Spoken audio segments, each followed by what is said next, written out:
A strange phenomena is being experienced by people globally, the sun flickering and blinking. It's been likened to the flickering of a light bulb just before it burns out.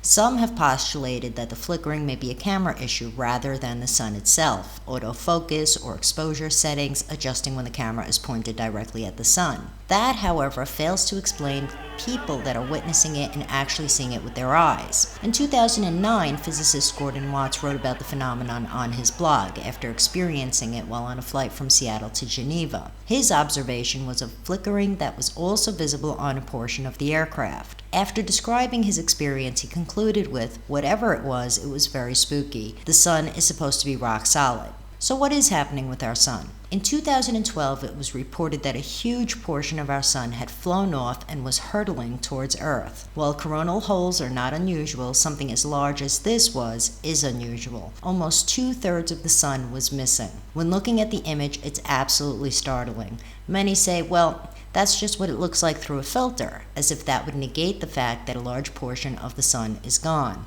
Filter or not, the dark areas represent areas of the sun that are missing. Corey Powell of Discover magazine makes that perfectly clear. This part that's missing, the reason it's dark, is that whole chunk of the sun basically ripped off, blew out, and is coming our way at about 2 million miles an hour. Our way? Our way.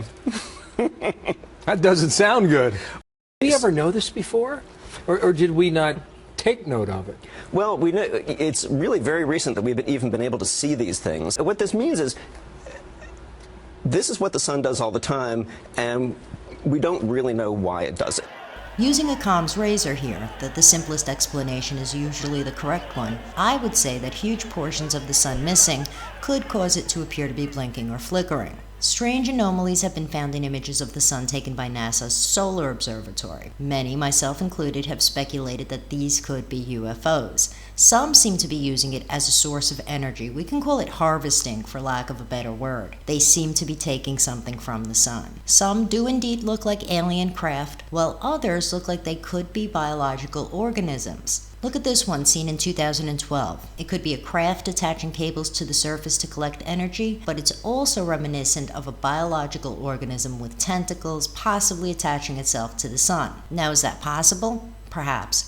We know very little about what's possible in our universe, or in space for that matter. We have found, however, that there are extremophiles here on Earth, organisms that can survive even the most extreme temperatures in hostile environments. It would not surprise me if we were to find that organisms such as those are in existence in space. In the NASA tether incident, some of NASA's most compelling footage, again, we see objects that could be either alien craft or biological in nature. NASA has never bothered to take samples or investigate, and yet, without evidence, they still claim these objects are space junk or ice particles. Many of these objects are huge, have a pulsating nucleus, and appear semi-transparent. That could be an indication that they are living life forms. The objects are able to suddenly change direction and speed of movement. Astronauts have described these objects as definitely not solid, plasma-like, tissue paper thin, and engaging in unusual movements. As we can see, there are many similarities with organisms found on Earth when viewed under a microscope. Is it possible that space is a liquid medium, or a medium not yet known to us that can also exhibit liquid properties and support life? We have had astronauts whose suits have inexplicably filled with water. One of the astronauts almost drowned on one mission, and in another, NASA engineers went as far as to add a snorkel to the suit so that the mission, a critical fix, could be completed. So are there organisms in space capable of feeding off of our sun? Have advanced alien civilizations created biological technology we cannot even begin to comprehend and are using our sun as a source of energy? Is the sun's behavior just part of a larger cycle we have never seen before? Is our sun dying?